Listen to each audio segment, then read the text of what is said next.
Marion, c'est quoi le début après la fin? Le début après la fin, c'est un podcast qui parle de la vie post-séparation. En fait, de la belle vie post-séparation. C'est surtout pas une tribune pour bitcher sur vos ex. Zéro.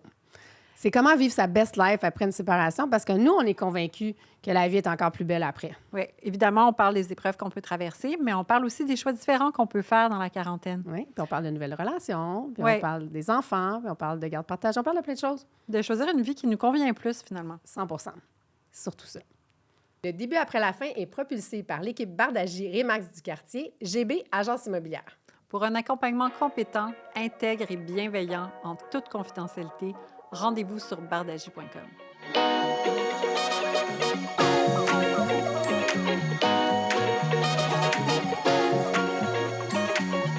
Aujourd'hui, on reçoit Jade Posé. Jade, ça fait 10 ans que tu es séparée et tu es la maman de Lily Rose, 13 ans, qui est une enfant à besoins particuliers. Exactement. Bonjour les filles. Allô, Jeanne, très merci d'être là. Je suis vraiment contente d'être là aujourd'hui. On est vraiment contente. Dans un premier temps, est-ce que tu pourrais nous expliquer un peu qu'est-ce qu'elle a exactement, Lily Rose? Oui, bien, dans le fond, besoin particulier, on va se le dire, c'est quand même assez large. Oui, là. c'est ça. Donc, tu sais, ma fille n'est pas autiste, elle n'a pas de déficience intellectuelle. Par contre, elle a une condition médicale. Donc, elle a une condition génétique qui s'appelle la neurofibromatose de type 1. Donc, c'est une maladie qu'on a su qu'elle avait là, quand elle avait à peu près l'âge de 2 ans, mais qui l'affecte depuis sa naissance. C'est une maladie qui affecte principalement le système nerveux, les nerfs, les os, les apprentissages. Dans son cas, à elle, Lily Rose, elle a 2 tumeurs cérébrales, dont un gliome des voies optiques. Elle est aveugle de l'œil gauche. Elle a des grosses difficultés d'apprentissage, des troubles sociaux aussi, je dirais, là, de la difficulté à garder des relations, à se faire des amis. Ça peut, beaucoup de problèmes aussi d'hypersensibilité. Là, ça peut avoir des petits traits avec l'autisme, je dirais, à certains égards, même dans son cas. Mais la neurofibromatose, c'est une maladie que les symptômes là, sont vraiment différents d'une personne à l'autre. Puis dans le cas de Lily Rose, il y en a plusieurs, disons-le comme ça. Mais elle est super cute. Moi, je l'ai déjà rencontrée parce que Jade et moi, on est des amis. Yes. Donc, puis avant de parler de ta séparation, juste dire aussi que tu es super impliquée dans la fondation qui supporte cette maladie-là ou la recherche pour cette maladie-là. Ouais. Tu peux nous en parler un petit peu? Oui, exact. En fait, l'Association de la neurofibromatose du Québec, c'est une association hyper impliquée parce que, en fait, je ne sais pas si je l'ai dit tantôt, mais c'est une maladie orpheline, la neurofibromatose. Donc, orpheline veut dire qu'il n'y a pas beaucoup de recherche. Il faut susciter la recherche. L'association, c'est pas juste seulement ça, sa mission. C'est vraiment une association où on veut vraiment offrir du soutien, des services aux patients, améliorer l'accessibilité, créer des liens aussi entre les familles qui ont cette maladie-là. Mais également, oui, aussi susciter la recherche. Donc, c'est pour ça que je suis impliquée là, depuis 8 ans dans cette fondation-là. Je le disais tantôt, on en parlait, Véronique puis moi, puis... parce que j'avais besoin là, d'amener ma petite contribution, d'avoir un peu de contrôle sur la situation. Parce que quand tu apprends que tu as un enfant qui a des besoins particuliers puis qui a une maladie, tu as besoin d'avoir du contrôle sur quelque chose. En tout cas, dans mon cas, j'avais besoin d'avoir du contrôle sur quelque chose. Donc, de m'impliquer auprès de cette association-là, ça me permet d'avoir des outils, d'aider d'autres gens puis de faire avancer les choses, faire avancer la cause. Jade est une fille super inspirante de par ça, mais aussi parce que... toi, ton histoire de séparation est particulière parce que vous êtes séparés à un moment particulier en plus. Non seulement vous êtes séparés, parce que souvent, on peut rester souvent ensemble à cause des enfants, ce qui n'est pas toujours la bonne raison, mais vous autres, en plus, c'est un enfant qui avait des besoins particuliers, puis le moment aussi où vous êtes séparés, c'est assez particulier. Est-ce que tu peux nous en parler un petit peu? Oui. En fait, Lily Rose, elle avait 1 an ou 2 quand on a su là, vraiment la maladie. Elle a été prise en charge à Sainte-Justine et tout ça. Et on a découvert qu'elle avait une tumeur cérébrale derrière le nerf optique. Donc là, on était sous suivi. Ma relation avec j'allais dire le mot conjoint, mais avec mon ex-conjoint. Attention, parce que Marion est allergique à ça. Oui, OK. Est-ce que j'en parle tout de suite du fait que je suis allergique au mot conjoint? Le mot conjoint est strictement interdit sur ce plateau. Conjoint, c'est... dans ma tête, c'est ça. Mais peut-être que c'était ton conjoint, dans le fond, ton ex-conjoint, tu sais. Le père de Lily Rose. Le père de Lily Rose, c'est ton conjoint. Si on met genre le préfixe « ex », c'est correct. C'est correct. Conjoint. Parce que pour moi, dans ma tête, le conjoint, là, il y a plus grand passion là-dedans. C'est très... c'est pour la banque. Monotone. Tu restes ensemble parce que tu dois rester ensemble. Yes. Et c'est très... on est rendu des colocs. C'est très... il y a un petit côté très transactionnel, je dirais, dans la relation. Donc voilà, c'est dit, le mot conjointe est interdit sur ce plan. Je vais l'appeler le père de Lily Rose. Dis le père de Lily Rose. Le père de Lily Rose, c'est comme ça beaucoup que je l'appelle maintenant. Après, j'appelle mon ex le père de Lily Rose. Fait que finalement, toi et le père de Lily Rose, vous êtes un peu séparés au cœur de la tempête. Exactement. On était... Juste avant, en fait, ça n'allait pas nécessairement bien dans notre relation. On avait, tu sais, ça n'allait pas bien sur différents niveaux. On savait, en tout cas, que ça allait pas bien et qu'on voulait se séparer. Ouais. Et on a su, peut-être 2 mois après, là, quand on était en processus, qu'on devait commencer la chimiothérapie pour Lily Rose. Donc, Lily Rose a dû faire 1 an de chimiothérapie. À ce moment-là, on s'est dit, parce que les standards, ou en tout cas, je ne vais pas dire le stéréotype, mais la logique, en fait, c'était de rester ensemble pour qu'on serre les coudes les deux ensemble et qu'on affronte cette épreuve-là ensemble. C'est ce que ton entourage te disait aussi. L'entourage, mais aussi mon côté logique, rationnel. Il me disait, il faut que je... Responsable. Exactement. Ouais. Ma maman a déménagé chez moi. On avait beaucoup d'aide. Le réseau, c'est super important quand tu vis des grosses épreuves comme celle-là. Donc, on avait un setup qui faisait que c'était très difficile de dire, non, c'est fini, bon, c'est fini, moi, je veux m'en aller. Donc, bref, en plein milieu de la tempête, tu l'as super bien dit, donc au milieu de ces traitements, j'ai pris la décision, j'ai dit, c'est terminé. Je ne peux plus être dans cette relation-là. Je veux quitter. Puis, je pense que ça va être mieux pour moi et pour la situation qu'on a à gérer qu'on ne soit plus ensemble. Puis Simon, là, le père de Lily Rose, on pourra en parler tout à l'heure, là, mais on a une relation exceptionnelle maintenant. À ce moment-là, c'était la tempête. C'était vraiment la tempête. C'était plus difficile, plus acrimonieux peut-être. Exactement. Puis, tu sais, n'importe quelle séparation, c'est difficile. Oui, absolument. Pour n'importe qui. Tu vis des émotions, tu vis de la colère, de la tristesse, tu vis de la peine. Mais là, en plus de ça, tu vis des émotions... par rapport à ton enfant. Par rapport à ton enfant qui doit aller faire de la chimiothérapie à tous les jours à l'hôpital. Pas tous les jours, toutes les semaines à l'hôpital. C'est des doubles émotions. Fait que Simon, son père, avait certaines émotions en lien avec Lily Rose et en lien avec moi. Et moi, j'avais d'autres émotions. Fait que les émotions étaient vraiment exacerbées. Est-ce qu'on a de la misère à faire la différence entre les émotions qui sont suscitées par la séparation puis celles suscitées par les difficultés que ta fille rencontre? C'est un excellent point. C'est probablement ça où il y a comme un genre de mixed-up là, dans tout ça. C'est-à-dire que tu vis quelque chose de gros, tu as de la misère à te comprendre toi-même. Déjà, une séparation, c'est difficile, mais là, en plus de ça, tu ajoutes cette couche-là d'émotions.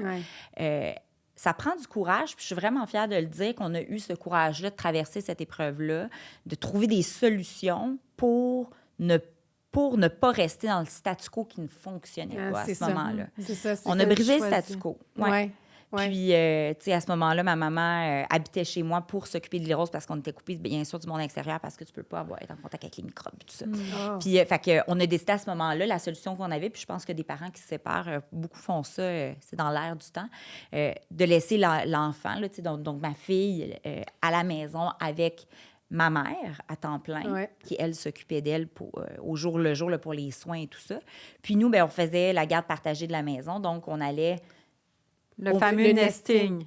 Alors, il y a un terme pour ça. Il y a un terme pour ça. Nous autres, il y a 10 ans, le terme n'existait pas, je ne le connaissais pas. Précurseur, parce que... On était probablement précurseurs, mais parce que, à cause de cette situation-là où ma mère était là, il devait rester en tout temps avec ma fille. On ne peut pas se mettre à voyager. Ma fille devait être dans un environnement contrôlé, stable. Elle ne peut pas changer de maison comme ça. Là. Donc, oui, au milieu de la tempête, on a décidé, on a eu le courage de le faire.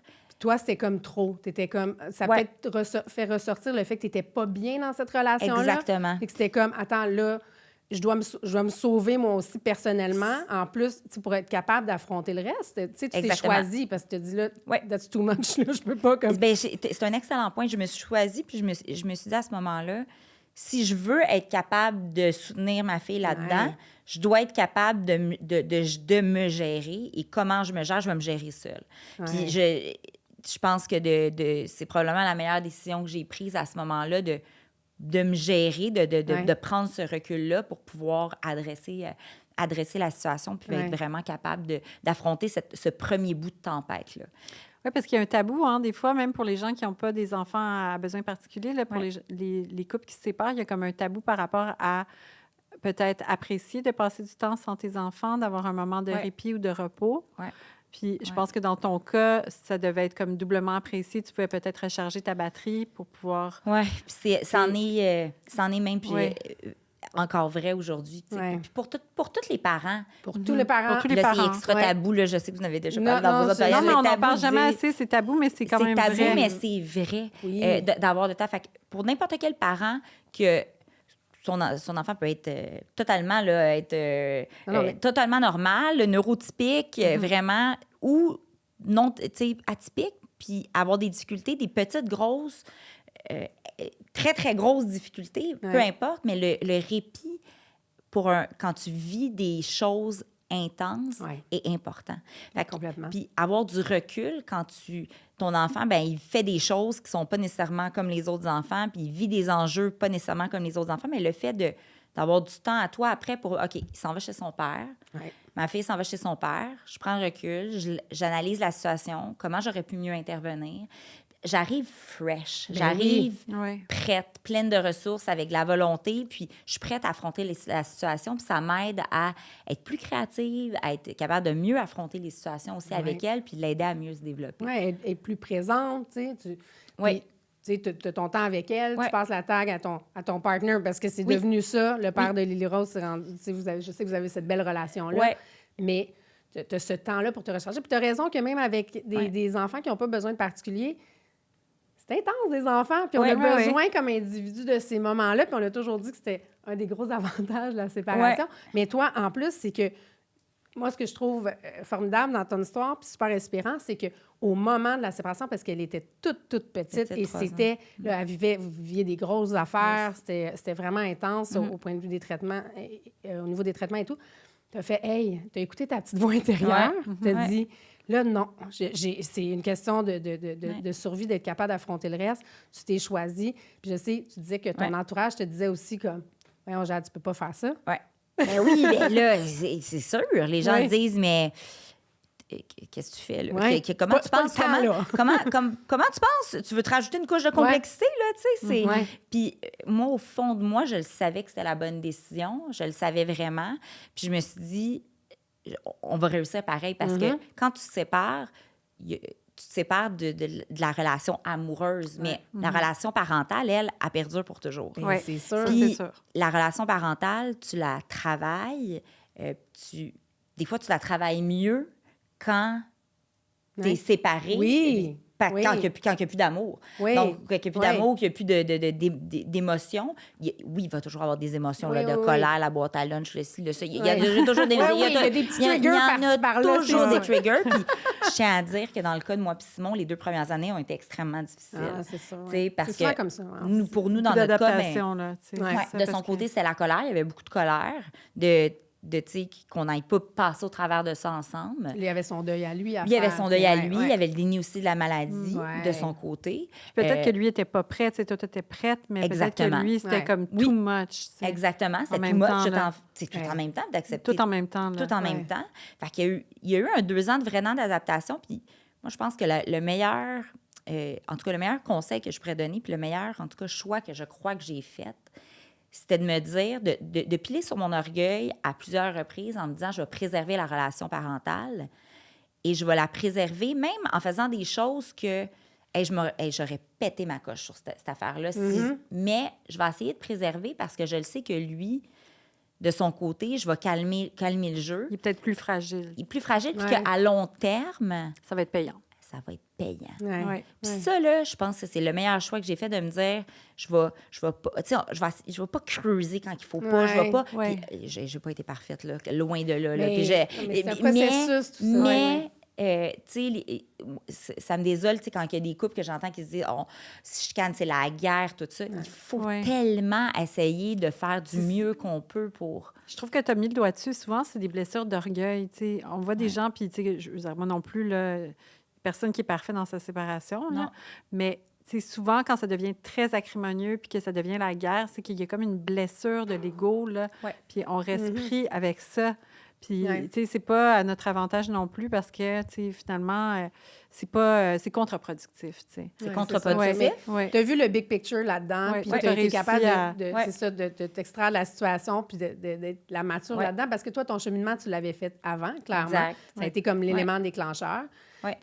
Puis au final, c'est ça, vous avez réussi à bâtir une nouvelle relation. Mais c'est tout le temps comme ça, tu sais, au début, quand tu t'es séparés. Tu étais quand même très mature parce que tu étais toute jeune, là, toi. Oui, en plus. Oui, j'étais jeune. Jeune vingtaine. Sagesse en toi. Oui, une petite sagesse. Mais tu sais, je voyais aussi le papa de Lily-Rose de très, très grande qualité. Puis je voyais que... Je savais que de bâtir sur quelque chose de positif avec lui, ça serait gagnant à long terme parce que... Puis surtout, puis on revient aux besoins particuliers puis aux problématiques pour ma fille. Puis je pense que c'est une autre des choses qu'on a bien fait. Puis là, on le dit tout le temps, il faut mettre les enfants au cœur de nos priorités. Puis ça doit être eux, nanana. C'est pas facile à faire tout le temps, mais de prendre les bonnes décisions pour que ça... Elle, qu'est-ce qui est le mieux pour elle? Mais à la base, je pense que quand tu prends la bonne décision pour toi, ça se reflète sur les enfants. C'est ça. Tu n'aurais pas pu rester dans cette relation-là. Pardon, ça n'aurait pas été mieux au final, même pour ta fille. Donc, au final, toute cette situation-là, c'est bénéfique pour votre fille aussi, parce que non seulement, vous avez bâti une belle relation, vous êtes en forme, puis préférez dispo quand vous la retrouvez. Mais ça, c'est ça qui n'est pas facile à voir au début, mais dans toute séparation, ça finit par être pour le bien des enfants aussi, mais quand on se choisit en premier. Il faut se choisir en premier. Moi, je trouve que, tu sais, maintenant, je lis beaucoup de choses là-dessus. Maintenant, on dirait qu'on a comme la philosophie de prioriser le couple et de prioriser les individus. Tu sais, si on est encore un couple, avant les enfants, parce que si les individus vont bien, que le couple est fort, il va bien, est en santé, les enfants, tu sais, naturellement, vont bien aller. Si on est toujours en train de se chicaner, ça va pas bien, on est dans une situation toxique ou peu importe, là, tu sais, où on est vraiment pas bien, même si on pense qu'on priorise les enfants en restant, c'est pas une bonne idée. Les enfants vont le ressentir. Fait que je pense que, tu sais, Marie, elle a tellement raison, tu sais, comme si on se choisit d'abord et avant tout, puis qu'on décide de nous aller bien, ça va être à l'avantage des enfants. Oui, tout à fait. Ça va être un modèle pour eux. Absolument. Ma fille, elle, pour elle, dans sa tête, moi puis son père être ensemble, c'est dans un souper à Noël. On a eu plein de Noël ensemble. On a eu des anniversaires. On était en voyage ensemble avec Rêve d'enfant. Pour ma fille, pour elle, c'est normal de nous voir ensemble. Puis ça, je trouve que c'est un beau modèle aussi de dire... Quand ils sont capables de se parler, puis c'est pas... Je le sais que dans certaines situations où il y a vraiment des contraintes qui font en sorte que tu peux pas avoir cette proximité-là avec la personne, là, soit une mauvaise foi d'un côté ou de l'autre. Oui, c'est plus toxique de faire ça, c'est pas mieux. C'est ça. Exactement, mais dans notre cas, à nous, c'était correct. C'était correct, puis je pense que c'est un beau modèle qu'on y montre à notre fille, d'être la tolérance, puis que c'est pas comme dans une petite boîte où les parents séparés vivent avec chacun un conjoint, puis ils se parlent conjoint pas. Jade, un conjoint. C'est ça. Non, mais dans la police des conjoints. J'ai dit conjoint encore! Conjoint. Sors de ton système. Mais dans des petites boîtes, tu sais... mais là, dans ce cas-ci, ma fille, elle, pour elle... il n'y a pas de problème. Là, on fait une activité où mais pourquoi on n'invite pas maman? Pour la majorité c'est comme des la gens, famille. C'est la famille. Étendue, ça reste la famille. Ça reste la famille. Puis, l'équipe, puis là, j'en reviens à la relation parentale, est importante dans n'importe quelle situation. Mais là, nous, dans notre cas, à nous, est encore plus importante. On a des grosses décisions à prendre. On doit aller à l'hôpital. On doit continuer à prendre des décisions sur l'éducation de notre fille. Un exemple que je pourrais vous donner qui est vraiment éloquent, c'est... ma fille doit aller dans une école particulière parce qu'elle n'est pas capable de suivre un programme régulier. On a pris la décision de l'envoyer à une école à Montréal quand nous, on habitait sur la Rive-Nord. Il fallait faire le voyage. On s'est donné le trouble. C'était compliqué, là. Moi, son père, une amie, sa mère, là, de gérer le transport à tous les jours, là, finalement. Bon, je suis à Montréal, on a un autobus de 2 heures. Facile. Mais on a pris cette décision-là, donc ça a été la meilleure décision de notre vie de l'envoyer à cette école-là. Mais si on n'avait pas eu cette communication-là active, une communication qui est saine puis qui priorise Lily-Rose, jamais on aurait été capable d'accomplir ça. Non, Jamais, parce que c'était de l'évolutif, là. C'était pas l'autobus qui venait la chercher tous les jours, là. Puis si vous étiez resté en couple dans une relation toxique, vous n'auriez pas été capable d'avoir cette conversation-là pour son mieux, qui était la décision qui était le mieux pour elle. Il y aurait eu de l'escalade. Il y a tout ça aussi, mais quand c'est toxique, t'es pas bien, c'est sûr, ça se répercute là, partout, là. Tu deviens épuisé, là, fait que n'importe quel petit obstacle supplémentaire, c'est comme une montagne. Puis... Exactement. Puis ça t'amène vraiment dans une autre direction, tu sais. Le fait que moi, j'avais eu plus de temps, bien, oui, on l'a dit tantôt, le répit, mais j'ai pu m'impliquer pour l'association. Ben oui, parce que tu es sur le CA. Puis, oui, c'est ça, exactement. Je suis sur le conseil de l'administration. Je pense qu'on l'a dit au début, mais je suis le conseil d'administration. Mais ça m'a donné le temps de faire ces choses-là. Ça m'a donné le temps de trouver des solutions. Ça m'a donné le temps de lire, de chercher, de te retrouver comme personne. C'est sûr, de prendre du temps pour moi, clairement. Puis ça nous fait du bien aussi. Ben oui. C'est essentiel. Vraiment, tu sais ça. Il ne faut pas se séparer si on est d'accord, là. Moi, je prône les relations amoureuses. J'ai des gens que je connais, ça fait 20 ans, 25 ans. J'ai des gens qui vont mourir ensemble. On ne se sépare pas la première chicane. Non, c'est clair. Mais quand on n'est pas bien... Quand on n'est pas bien, il ne faut juste pas rester. Peu importe. Peu importe c'est quoi la raison. Mais toi, tu sentais deep down inside là, que tu n'étais pas à la bonne place. Là. Exactement. Ce que tu avais à vivre avec le papa de Lily Rose, c'était terminé. Ça devait être le papa de Lily Rose. Tu avais terminé ce que j'appelle les soul contracts entre deux personnes, puis tu as laissé la place pour ce qui s'en venait après. Tu t'es écouté. Puis c'est ça qui est inspirant, c'est que malgré le gros défi qui était d'avoir un enfant qui était besoin particulier, mais en plus, là, en plein dans la tempête, c'est ça. T'es pas resté parce qu'il fallait que tu restes selon les standards de ce que on nous dit. C'est peut-être tantôt que... C'est peut-être parce que j'étais jeune puis un peu naïve que j'ai réussi. C'est peut-être... on dirait que la naïveté de la jeunesse. Mais peut-être que tu es moins... Je pense... Tu vois, probablement la naïveté de la jeunesse de ne pas avoir... probablement que si j'avais été plus mature... Tu n'avais pas d'usure encore. En fait, je pense que tu étais peut-être moins conditionnée à ce qu'on s'attend. Ce que la société nous dit. Quand tu es plus jeune, tu as encore quelque chose d'un petit peu moins... c'est ça. Il y a moins de couches, mettons, de conditionnement, mais reste que tu l'as fait, ça prenait du courage, tu sais, puis ça fallait que tu t'écoutes toi. C'est ça qui est... Bon, moi, les filles, là, je veux qu'on parle de dating. Ah, OK, parce que... Je veux savoir, tu sais, comment on date, là, comment on revient sur le marché. Moi, j'ai ça, ce mot-là, c'est un peu dégueu. En tout cas, comment on se met là, out there quand on a un enfant à besoin particulier. Est-ce que c'est un défi supplémentaire? Est-ce qu'on a peur de la réaction des autres? Est-ce qu'on le dit d'emblée? Est-ce qu'on se dévoile peu? J'aimerais ça t'entendre là-dessus. C'est une bonne question.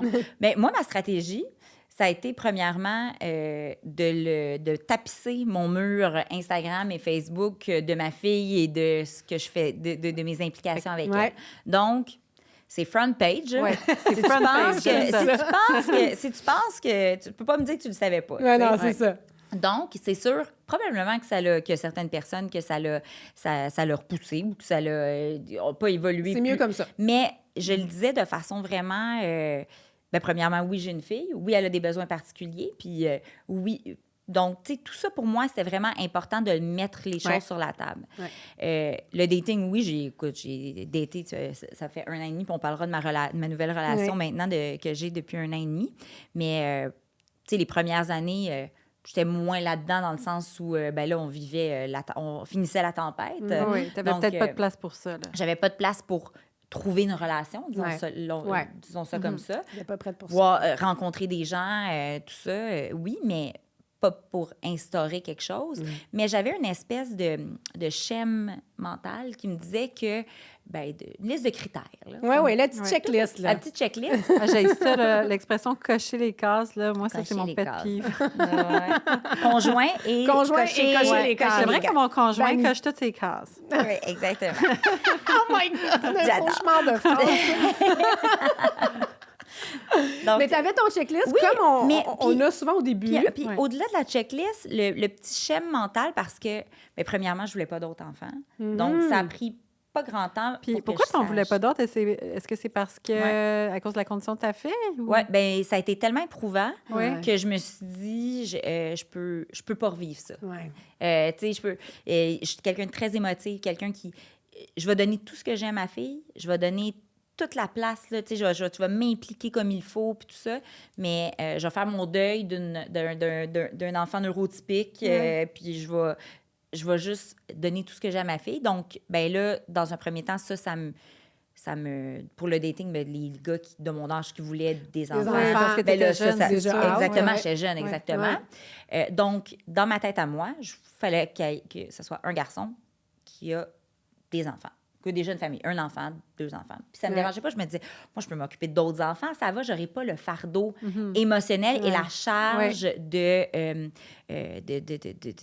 l'hôpital. Puis tu sais, encore aujourd'hui, c'est beaucoup de suivi, c'est beaucoup de... Il y a beaucoup de autres facteurs qui viennent avec sa maladie, ce qui fait en sorte que je dis, moi, je peux pas rajouter une couche à ça. Non.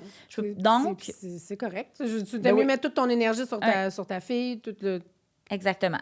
Donc, mais ça, c'était clair au début. Donc, donc j'ai une fille, j'en veux pas d'autres. J'en veux pas d'autres, mais je veux quelqu'un qui en a. Puis ça, c'était comme dans mon schéma de penser que c'est ce qu'il me fallait. Tu avais comme un dogme mental. Tu étais sûre que c'est ça qu'il te fallait. Là. Ben oui. Puis même au-delà de ça, tu datais pas les gars qui n'avaient pas d'enfants. Ben, je me disais, ou je les datais, ou ben je me disais que peut-être qu'il y a quelque chose d'intéressant, mais que ça pourrait peut-être pas aller plus loin. Parce que peut-être qu'inconsciemment, tu te disais, hey, moi, déjà, j'arrive avec ma fille. Il faut que... Tu veux pas te sentir mal. Tu te dis, ben, si le gars, il a des enfants, au moins, ben, tu sais, on est deux arrivés avec notre petit baluchon. C'est qu'il va comprendre. Nos valises. Nos valises. Et puis qu'il va comprendre. Oui, il va comprendre, être parent. c'est ça, Parce que, tu sais, souvent, puis je veux pas dire les gens qui n'ont pas d'enfants ne comprennent pas, mais... Mais tu penses ça dans ta tête. Oui, je pense ça dans ma tête. Tu sais, dans le sens où tu peux... On les juge. On les juge pas, je juge personne. Mais on n'est pas dans le jugement. Mais des fois, c'est plus facile de se mettre à la place d'un autre parent quand tu l'es déjà pour savoir comme... Puis dans le même routine, puis de dire, ben là, le week-end qu'on a les enfants, ben on fait des activités familiales, puis là, c'est plus facile. Puis mais ma fille, ben là, elle va socialiser avec d'autres enfants aussi. Puis elle va peut-être avoir... Ça va lui permettre d'avoir un frère ou demi-frère, demi-sœur. Fait qu'il y avait vraiment cet idéal-là. Ou peut-être idéal, mais ou c'était peut-être... même pas un idéal. C'était un critère... Un dogme. Tu avais fait une image toute faite. Tu avais comme une image toute faite de ce qu'il fallait. Ça pouvait pas se passer autrement. Exactement. Donc, là, tu as été surprise par la vie. Oui, j'ai été surprise par la vie, puis vraiment de façon extrême. Dans le sens où j'ai finalement, au bout de 8 ans, rencontré un gars qui ne voulait pas d'enfants et qui ne voulait pas de femmes avec des enfants. Donc, lui aussi avait son checklist. Lui, il avait toute une checklist.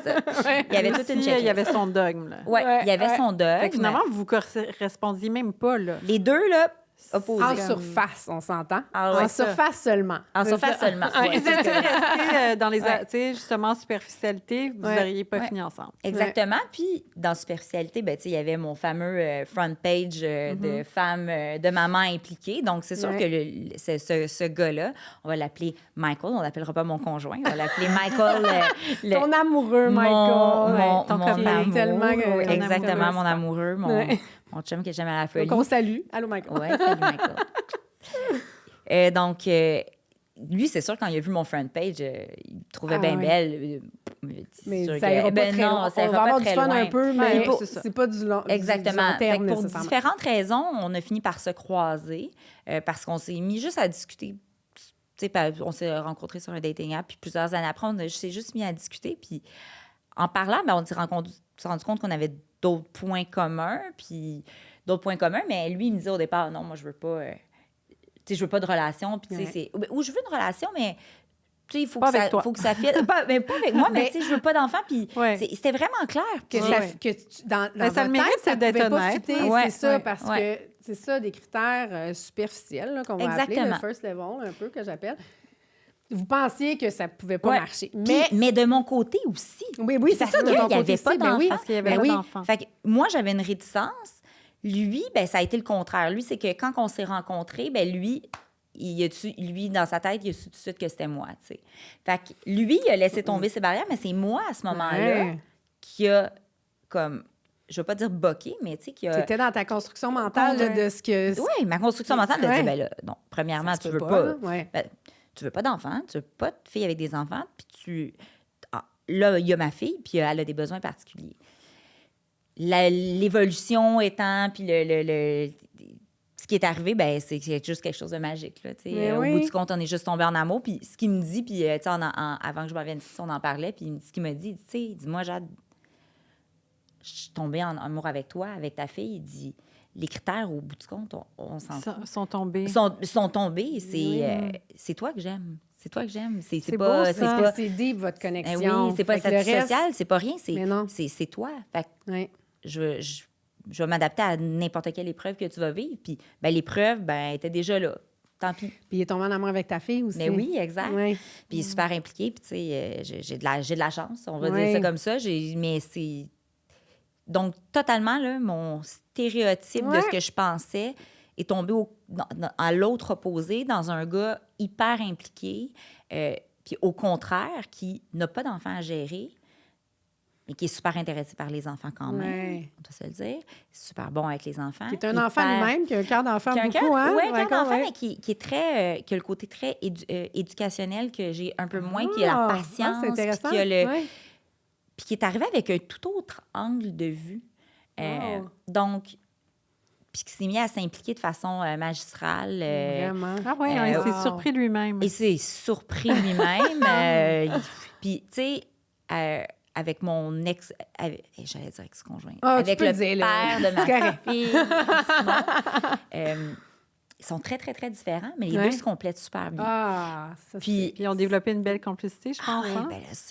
Ils sont rendus, écoute, c'est des bros, là. J'aime ça, entendre ça. Ils s'adorent. Mais puis au-delà de ça, c'est qu'ils se complètent. Donc, Simon, lui, les réunions scolaires, c'est pas son truc. Ben, c'est rendu que Michael...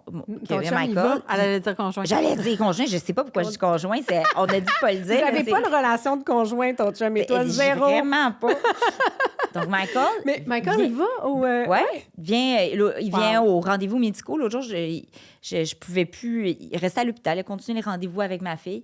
Donc, il s'implique à un niveau... Il apprend comme si c'était sa fille, mais en prenant son rôle... Il sait qu'il n'est pas son père, il sait qu'il est son beau-père, mais son beau-père à part entière. Et c'est une figure paternelle, tu sais, que ça son... même si puis vraiment, tu sais, il y a eu la... Personnalisme significatif. Exact. Puis il y a quelque chose qu'il a fait au début que j'ai trouvé, que j'ai vraiment... Puis je conseille ça à n'importe qui se sépare puis qui a une nouvelle personne dans sa vie. Ça est vraiment venu de lui, là, dans les premiers temps, quand il a rencontré ma fille et tout. Il dit, je voudrais vraiment rencontrer Simon pour vraiment lui dire que je suis pas là pour le remplacer, puis que mon rôle, mais que je vais être là, puis que je vais m'assurer de bien m'occuper de ma fille quand lui est pas là, puis que je prendrai pas sa place. Je trouve ça beau. Moi aussi, il y a juste un bonus dans la vie de ta fille. Il tenait vraiment à le rencontrer pour lui dire ça. Fait qu'il dit, j'aimerais ça, puis tu sais, dans une conversation X, tout ça, au téléphone, tu sais, les premières fois qu'on s'est parlé, tu sais, en FaceTime, tout ça, il dit, salut Simon, j'aimerais vraiment ça qu'on aille prendre un café, juste qu'on jase. Juste les deux ensemble, ça? Oui. Puis ils sont allés quelques fois, là, être, tu sais, puis ils se sont entraidés sur plein d'affaires. Vraiment. Écoute, peut-être qu'aussi, genre, ça a fini par se développer comme ça parce que c'est arrivé sans attente. Tu sais, toi, t'es pas arrivé avec plein d'attentes, là, tu sais, le gars, il va falloir que tu m'aides, puis que tu sois au rendez-vous médical, puis si j'ai besoin d'un soutien. Ça peut être comme un peu rushant, là, pour quelqu'un de recevoir ça. Toi, tu étais dans zéro attente.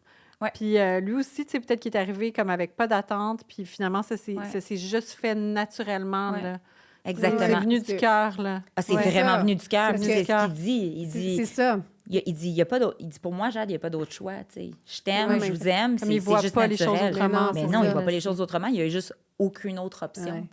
Mais c'est ça, quand tu sors un peu des critères qui viennent finalement plus du côté rationnel, là, de ce qu'on pense que c'est, puis tu t'ouvres ton cœur, c'est là que la magie opère. Là, puis je trouve ça vraiment ça ne veut pas dire qu'il n'y a pas de difficultés au quotidien, puis qu'il n'y a pas de défis. Puis c'est...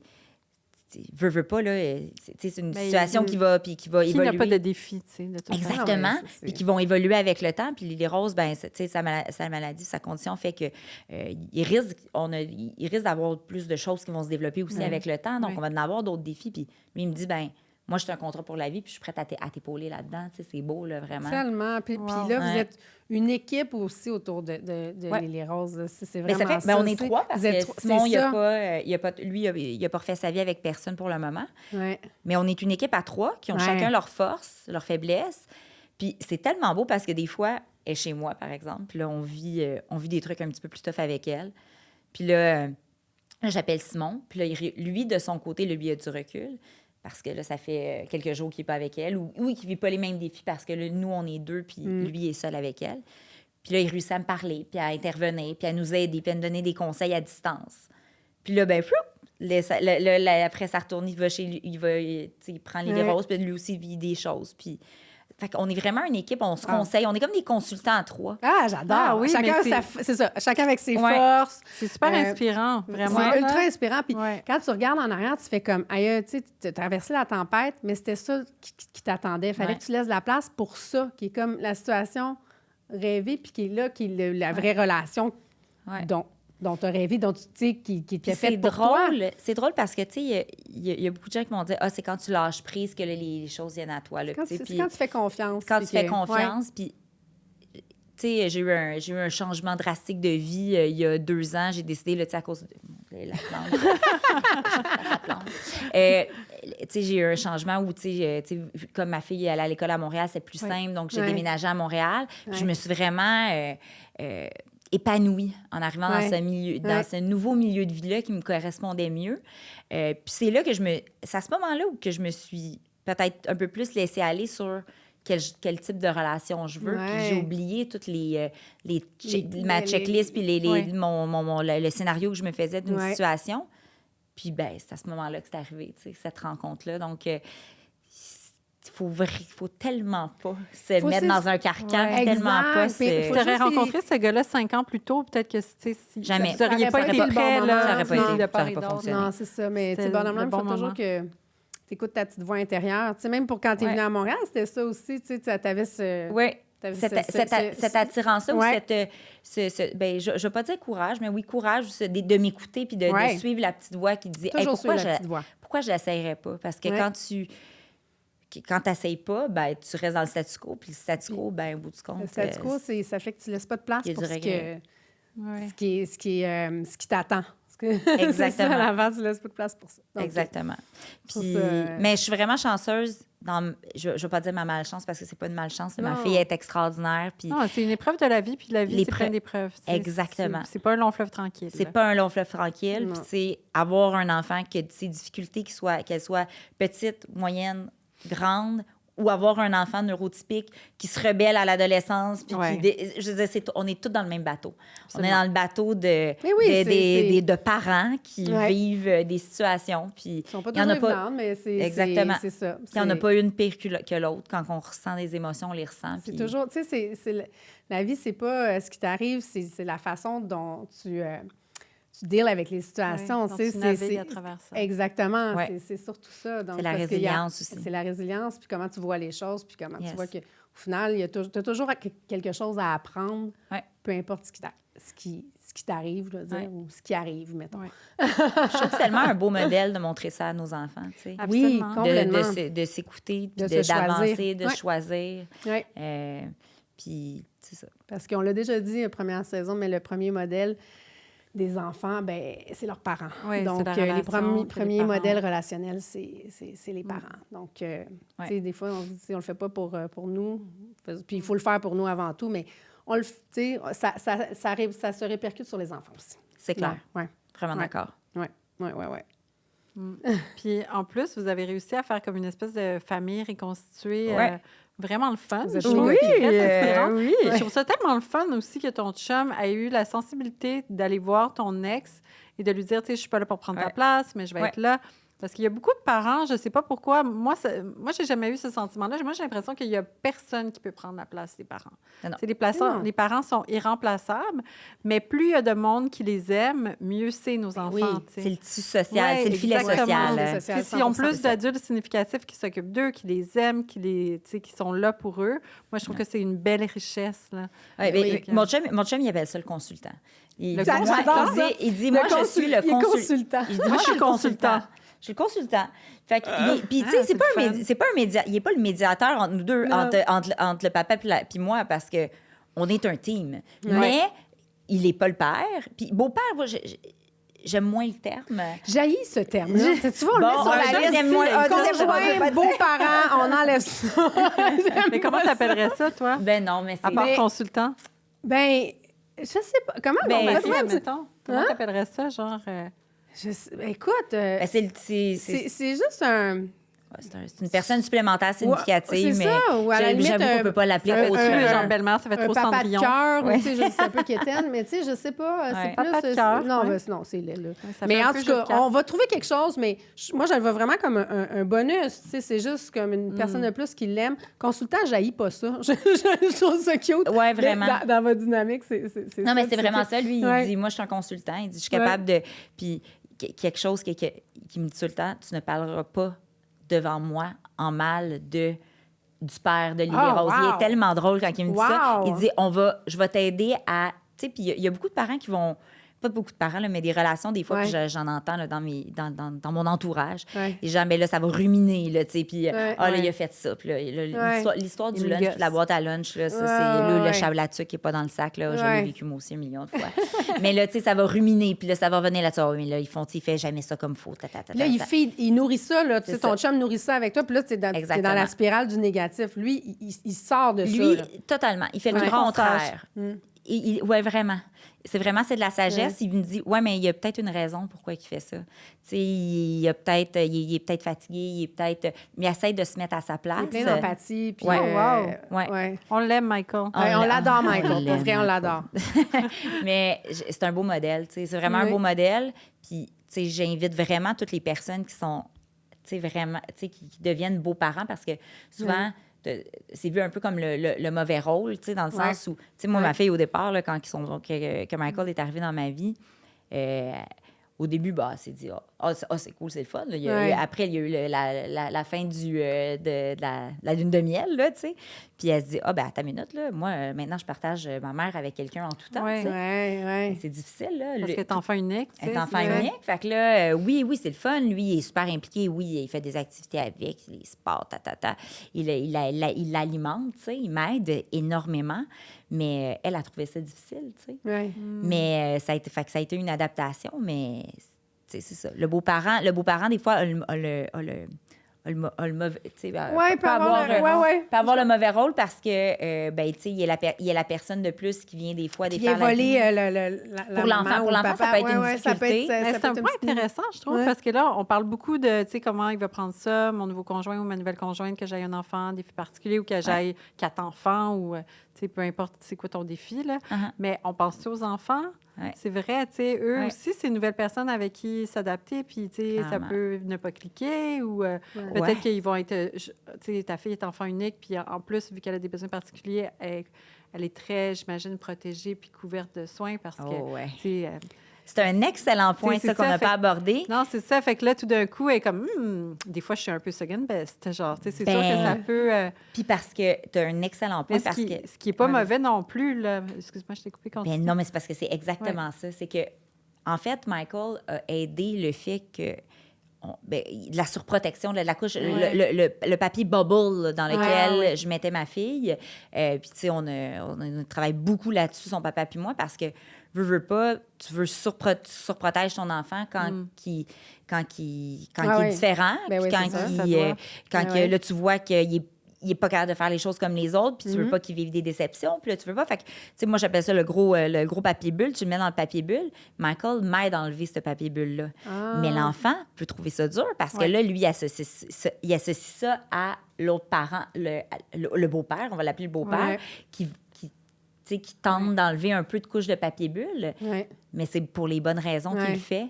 Fait que, tu sais, il faut y aller par étapes, mais je dirais que ça a été un gros point dans lequel il m'aide, mais qui peut causer de la friction, ou en tout cas qui peut causer certaines pensées pour ma fille. De dire, c'est peut-être à cause de lui. Là, il y a du changement. Il y a du changement en même temps que lui arrive. Il me semble qu'il y a une petite cause à effet. Là, ils font le lien. Mais notre solution à nous là-dedans, ça a été vraiment de lui... puis Michael est encore une fois très, très bon là-dedans. C'est de lui expliquer pourquoi on enlevait le papier bulle. Lui, sa crainte numéro 1, c'est l'autonomie plus tard. Il dit, il faut que... cet enfant-là, il faut que... comme s'il l'appelait cet enfant-là. Il faut que Lily Rose soit autonome. Il faut qu'elle puisse vivre en société. Il faut qu'elle soit... c'est lui rendre service. Exactement. Il faut qu'elle soit heureuse. Donc, comment on peut faire? Ben, Jade, tu sais, doucement, elle me l'apporte vraiment de façon douce et gentille. Tu sais, ça, tu penses-tu qu'on pourrait essayer de commencer à travailler ça? T'sais? Eh bien, t'as vraiment raison. Ça te prenait il l'aime assez pour ça. C'est ça qui est magnifique. Mais oui. Puis ta fille, au final, je pense que, tu sais, même si oui, bien là, c'est celui qui bouge les choses un petit peu. Puis, tu sais, mais c'est sûr qu'elle sent comment votre amour, il tu sais, on a deep level pour les bonnes raisons. Puis tout ça, ça pense. Tu sais, fait que c'est ça l'affaire aussi. Elle l'adore. Là, mais oui. Elle l'adore. C'est drôle parce que c'est une espèce de connexion. Petit... tu sais, des fois, quand tu rentres une autre personne, l'enfant a de la misère à vouloir aimer le deuxième parent parce qu'il se dit, mais non, mais moi, il ne faut pas que ça prenne la place de mon père. Puis Lily Rose, elle a un petit peu ça, là, des fois, là, de dire... pas d'être challengée, là, mais de faire semblant que, mais tu sais, elle l'aime à la folie. Puis non, ça apparaît dans ses yeux. Ah ouais, tellement. Ils ont tellement une belle complicité. C'est tellement une belle histoire. C'est tellement inspirant à plein de niveaux. Tellement. Puis avant de terminer, parce qu'on pourrait se parler encore longtemps, mais on va terminer bientôt. Mais on finit maintenant le podcast avec une petite question. Vas-y. Qui est, si... en fait, dans ton parcours, là, dans ton parcours de séparation, appelons ça comme ça, le parcours de séparation, qu'est-ce que tu aurais aimé savoir qui aurait changé un peu le cours des choses ou peut-être qu'il n'y a rien, peut-être que t'aurais fait sauver du temps ou peut-être qu'il n'y a rien puis tu te dis, ben non, que tu aurais moins souffert. Ou est-ce qu'il y a quelque chose que... Ah, mon Dieu, mais là, c'est un sujet... Il y a beaucoup de choses. Vas-y, mais là, les dating apps... Même si c'est là que j'ai rencontré mon chum, parce que, en tout cas, vous avez sûrement fait 1 million de discussions là-dessus. Pas vraiment. Tout le monde essaie des dating apps. Moi aussi, j'ai rencontré mon chum là-dessus. Et l'affaire, c'est qu'il y a tellement de perte de temps parce que tu parles, puis là, tu sais, il est là avant de rencontrer la personne en vrai, puis là, tu te fais des attentes, tu crées des... Fait que moi, j'ai tellement perdu de temps là-dessus, malheureusement. Non, mais je pense que c'est un passage obligé. C'est un passage obligé. C'est quoi? On pense tous... T'as raison. Ça, c'est tout par là. Mais le dating app fait que tu as ta liste de critères, puis que là, il faut que ça corresponde à la liste de critères. Si par autre circonstance en arrière, on ne s'était pas remis à se reparler, moi puis Michael, on n'aurait pas... ça ne serait pas arrivé juste parce que le front, les réseaux sociaux... l'image que tu projettes, l'image des réseaux sociaux. Ce que tu projettes. Là, la maman sur le front page. C'est ça. Ben, tu peux pas. Fait que, j'ai pas de solution à ça. T'aurais pu skipper cette passe-là. Ouais. J'aurais aimé moins passer de temps à faire ça, dans le sens où l'humain, les rencontres en vrai, connaître plus de gens, joindre d'autres réseaux sociaux. Tout le temps qu'on passe à répondre à toutes sortes de bonhommes ou de bonnes femmes là-dessus. On pourrait les mettre justement peut-être à rencontrer d'autres gens, puis à faire autre chose, puis à sortir à connecter à l'extérieur de la maison. Sur l'authentique plus. Sur l'authentique, puis il n'y a pas beaucoup de place où à part les bars puis tout ça, où tu peux rencontrer des gens, c'est pas nécessairement les meilleurs endroits, mais c'est pas évident parce qu'il n'y a pas de autre que les réseaux sociaux, il n'y a pas de pièce dans laquelle on se met tous ensemble. Parlez-vous, là. Dans les soirées électroniques. J'avoue. On dirait que je vous plug, là. Le timing est tellement parfait. Merci, Jean. Mais effectivement, il y a un besoin pour ça, ou en tout cas, de juste se retrouver de façon organique, de connecter sur l'authentique, le vrai. Ben oui. C'est pas ça, là. Parce que les réseaux sociaux, c'est pas ça. Oui, les réseaux sociaux permettent de te faire rencontrer des gens hors de ton cercle courant et hors des environnements plus toxiques comme les bars ou tout.